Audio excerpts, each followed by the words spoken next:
खबर देंगे। वजीर आजम शहबाज शरीफ ने लेफ्टिनेंट कर्नल शहजाद गुल फराज के घर मानसेरा में हाजिरी दी और शहीद की वालिदा, अहलिया और बच्चों समेत लवाहिकीन से मुलाकात की। वजीर आजम ने शहीद के लिए दुआ की और उनके बुलंद दर्जात की तमन्ना की। इस मौके पर वजीर आजम शहबाज शरीफ ने शहीद की खबर पर हाजिरी दी और फातह खानी भी की। उन्होंने कहा कि लेफ्टिनेंट कर्नल शहजाद गुल फराज ने वतन अजीज की हिफाजत के लिए जाम शहादत नोश किया और हिम्मत और बहादुरी की आला मिसाल कायम की।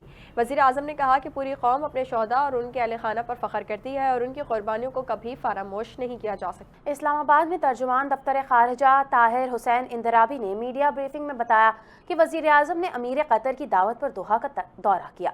इस मौके पर नायब वजीर आजम इसहाक डार भी वजीर आजम के हमराह थे।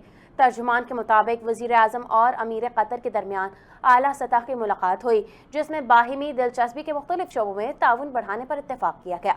दोनों ममालिक के दरमियान दिफाई ताउन समेत दीगर उमूर पर भी तफसीली बातचीत की गई। तर्जुमान ने बताया कि अमीर कतर ने दौरा पाकिस्तान की दावत भी कबूल कर ली है। नायब वजीर आजम इसहाक डार OIC के एग्जीक्यूटिव कमेटी के गैर मामूली इजलास में शिरकत के लिए सऊदी अरब रवाना हो गए हैं। दूसरी जानिब नायब वज़ीर आज़म और वज़ीर ख़ारजा सेनेटर मोहम्मद इसहाक डार जद्दा रवाना हो गए हैं। वज़ारत ख़ारजा के तर्जुमान के मुताबिक नायब वज़ीर आज़म इसहाक डार 26 से 28 फरवरी 2026 तक जद्दा में मुनक़्क़िद होने वाले इस्लामी ताउन तंजीम की एग्जीक्यूटिव कमेटी के ओपन एंडेड गैर मामूली वज़ारती इजलास में शिरकत करेंगे। इजलास में इसराइल के गैर कानूनी इक़दामात पर गौर किया जाएगा। पाकिस्तान मकबूजा मग़रिबी किनारे पर इसराइली इक़दामात के खिलाफ अपना मौक़िफ़ पेश करेगा। इसहाक डार इजलास के मौके पर OIC के रुकन ममालिक के वज़ीर ख़ारजा और अपने हम मनसबों से मुलाकातें भी करेंगे, जिनमें बाहिमी दिलचस्पी के उमूर और उम्मत मुस्लिमा को दरपेश चैलेंजेस पर तबादला ख्याल किया जाएगा। तर्जुमान के मुताबिक दौरे के दौरान नायब वज़ीर आज़म और वज़ीर ख़ारजा सऊदी अरब के मुक़द्दस शहरों के मुख्तसर दौरे भी करेंगे। वज़ीर दिफ़ा ख्वाजा आसिफ ने कहा है कि PTI के सामने बानी के अलावा सब बेमायनी हैं। समाजी राबते की वेबसाइट एक्स पर अपने पैगाम में ख्वाजा आसिफ ने लिखा कि पख्तूनख्वा हुकूमत बानी PTI के लिए रिहाई फोर्स बनाएगी, मगर दहशत गर्दों के खिलाफ जबान भी नहीं खोलेगी और शहदा के जनाजों में शिरकत से गुरेज करेगी। उन्होंने कहा, रोज़ाना पुलिस की शहादतें हो रही हैं, जिंदा जलाया जा रहा है, मगर बानी PTI तरजीह अव्वल हैं और आखिर हैं, बाकी सब बेमायनी और बेवक़्त हैं। उनका कहना था, वजारत आला बचाओ नंबर टांगों सूबा गया भाड़ में। वतन की सलामती की कोई वक़्त नहीं। कैसी सियासी जमात है जिसके कितने टुकड़े किसी को मालूम नहीं, सब चाहते हैं वो अंदर रहे, बाहर बैठे यूट्यूबर का धंधा उरूज पर है। वज़ीर दिफा ने मजीद कहा, अंदर बैठे एक दूसरे को गाली दे रहे हैं। PTI के सारे ग्रुपों में हज़ारों इख्तिलाफात हैं, मगर एक मामले पर मुकम्मल इत्तेफाक है कि बानी PTI अंदर रहे। विफाकी वज़ीर पार्लिमानी उमूर तारिक फजल चौधरी ने कहा है कि अफगानिस्तान की सरजमीन से पाकिस्तान के खिलाफ जारी दहशत गर्दी अब ढकी चुभी नहीं रही। रियासत पाकिस्तान को एक मुनज़्ज़म साजिश के तहत निशाना बनाया जा रहा है। समाजी राब्ते की वेबसाइट एक्स पर उन्होंने लिखा कि रमज़ान मुबारक जैसे मुक़द्दस महीने में मासूम जानों का खून बहाना इस बात की दलील है कि इन दहशत गर्दों का ना इस्लाम से कोई ताल्लुक है और ना ही पख्तून रिवायात से। या नासिर अपने खुद साख्ता नज़रियात की तकमील के लिए इंसानियत की हर हद पार करने को तैयार है। उन्होंने कहा कि पाकिस्तान की जानिब से बारहा मुतालबा किया गया कि अफगान सरजमीन को फितना, खवारिज और दीगर दहशत गर्द ग्रोहों के लिए इस्तेमाल न होने दिया जाए, मगर इसके बरक्स पाकिस्तान के खिलाफ खुली जहरियत और दरअंदाजी हमारी खुद मुख्तारी को चैलेंज करने के मुतरादिफ है। उनका कहना था कि रियासत पाकिस्तान वाज़ेह करना चाहती है कि कौमी सलामती, वक़ार और अवाम के जारोबार का तहफ़्फ़ुज़ हर सियासी वाबस्तगी और मफाद से वाला है। इस जंग का जवाब मुकम्मल कौमी इत्तेहाद, अवामी हिमायत और फौलादी अज़म से दिया जाएगा। आपको बताएं, वफाकी वज़ीर दाखिला मोहसिन नकवी ने कहा, पाकिस्तान अपनी हुनरमंद और गैर हुनरमंद अफरादी क़ुव्वत यूरोपी ममालिक भेजने के लिए तैयार है।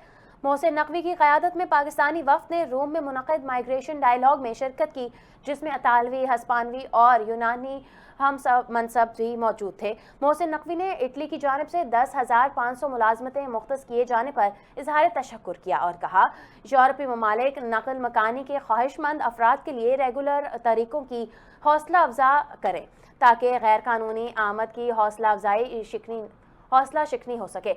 यूनान और स्पेन के वज़रा ने यकीन दहानी करवाई कि वो पाकिस्तानियों को मुलाजमतों के मौक़े फराहम करेंगे। हुकाम ने इस बात को सराहा कि समंदर के रास्ते पाकिस्तानियों की गैर कानूनी तौर पर यूरोप आमद में कमी आई है। और अब खबर यह है कि विफाकी आईनी अदालत ने टैक्स छापों से मुतालिक अहम फैसला जारी करते हुए करार दिया है कि टैक्स हुकाम किसी भी वक्त और बगैर पेशगी नोटिस किसी भी जगह छापा मार सकते हैं। विफाकी आईनी अदालत में टैक्स छापों से मुतालिक अपील पर फैसला जस्टिस आमिर फारूक ने जारी किया, जिसमें कहा गया है कि छापा मारने के लिए टैक्स दहिंदा के खिलाफ पहले से कोई کیس چلنا ضروری نہیں، وفاقی آئینی عدالت نے اپنے فیصلے میں بغیر کیس کے چھاپے کو غیر قانونی قرار دینے کی دلیل مسترد کر دی۔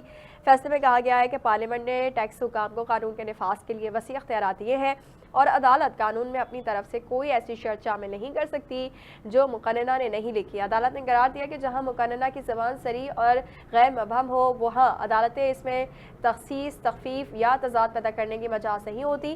فیصلے کے مطابق کمشنر کو تحریری طور پر یہ بتانا ہوگا کہ کس قانون کی خلاف ورزی پر چھاپا مارا جا رہا ہے، جبکہ ٹیکس حکام کمپیوٹر، دستاویزات اور اکاؤنٹس قبضے میں لینے کے مکمل مجاز ہیں۔ خبر دیں گے اسپیکر قومی اسمبلی سردار ایاز صادق نے پاکستان گورننس فورم 2026 سے خطاب میں کہا مضبوط پارلیمنٹ ہی مضبوط جمہوریت کی بنیاد ہے۔